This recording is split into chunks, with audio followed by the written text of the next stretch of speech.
Және мынандай бір өлең оқып берейін. Бұл дүние жайлы жалпы.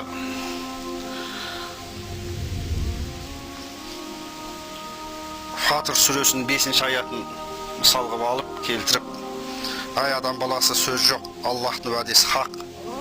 Ендеше дүние тіршілік сендерді әсте алдамасын.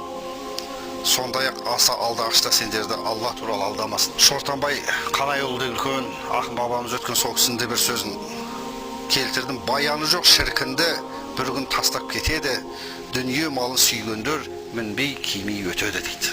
Соны келтіріп отырып мынандай деп жазғам.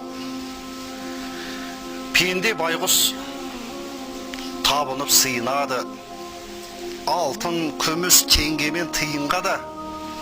Ертең соның бәрінен бұйырады, жағасы жоқ, жеңі жоқ, киім ғана.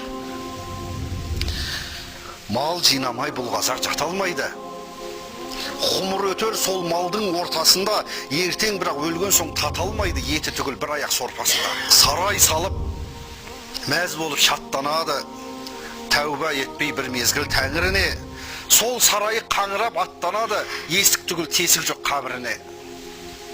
Шекпен қуып, шен қуып барлығымыз, бастықпын деп, баймын деп бұлданамыз. Бар әлемге жүрсе де жарлығымыз, біз Алланың алдында құлғанамыз. Бұл дертіңнен ағайын арылмасақ, құрметінен Құдайдың құр қаламыз.